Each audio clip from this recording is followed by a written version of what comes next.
Hey guys, it's Marty. Hope you're doing well. I'm bringing you this week's Striving Ever to Be Better message of the week, and I'm doing it live in my basement in Pewaukee, Wisconsin. Yes, I do live in Pewaukee. It's about a 30 to 35-minute drive. People ask that question right away. Well worth it because I love working down at Oak Creek High School. I'm speaking to you while I'm recording this on Zoom.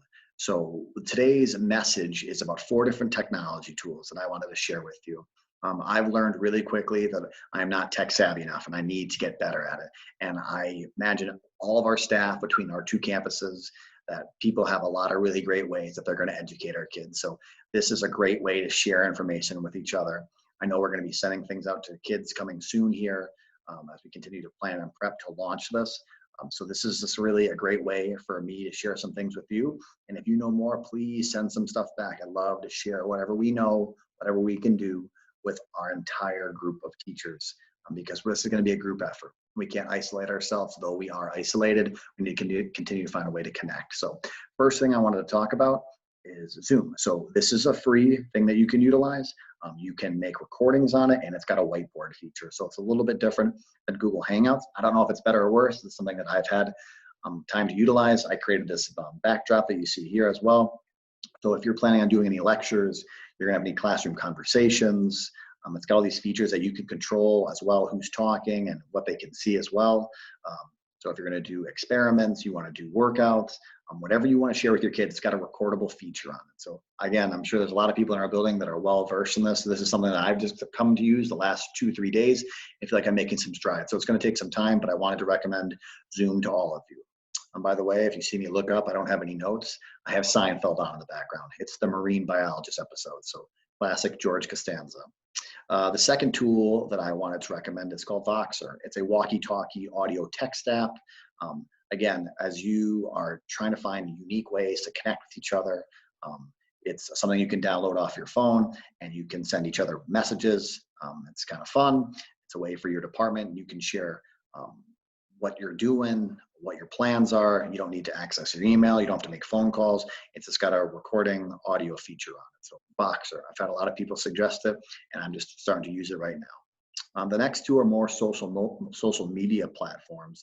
And the first thing is something that I want to offer to you guys. So Lindsay over at District Office does a great job with the district Facebook page. And I asked if we had an Oak Creek High School one, and she said we do, but there's no activity on it. So I'm going to kind of start to take it over. And what I really want to use it for is put stuff out there that you guys can send me. Someone told me this a long time ago, and I wanted to share it with you, that in any given community, only less than 20% of the community sends kids to our schools. And that 20% can make a lot of noise that the other 80% will pick up on, and it can be good or bad.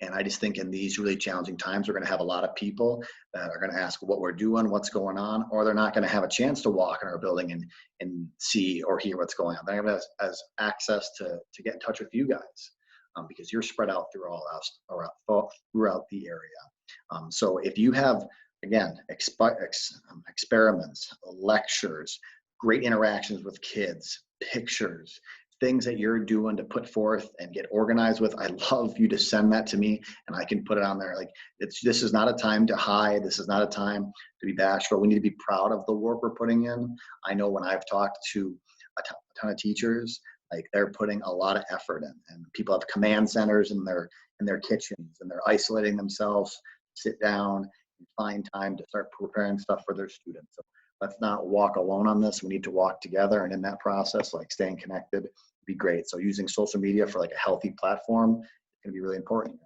The other social media platform that I want to share with you in the 4th tool is Twitter. I'm a big proponent of it. I think it's a personal learning network, ELN. So I follow a lot of educators, a lot of teachers, a lot of leaders. I follow some coaches as well.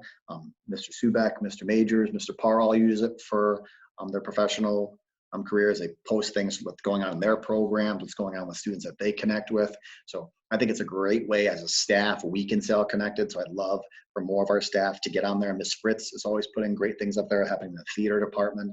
So I really think it's a great tool for staff to share the great things that are going on, and a great way for us all to stay connected as, again, we're dealing with this isolation component. So Those are 4 different tech tools. Another thing that I wanted to share with you was a little story that I heard from a teacher. And this teacher has 2 kids. One's in elementary school, one's in middle school. And they told me that, her kid's school district is off and they're doing e-learning. And she said that they have like 15 things they need to do already. And she was feeling overwhelmed. Her kids are feeling overwhelmed. And I just think that when we begin this launch of e-learning, we need to slow down. We need to get people comfortable, and we need to make the work we're doing meaningful.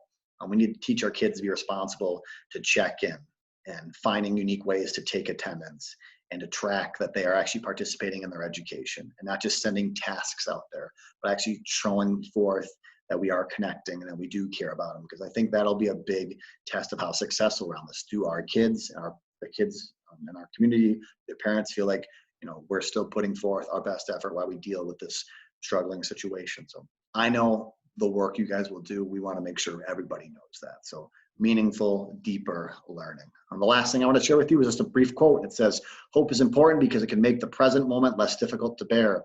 If we believe that tomorrow will be better, we can bear a hardship today." This is hard on everyone. This is hard on your professional life. It's hard in your personal life.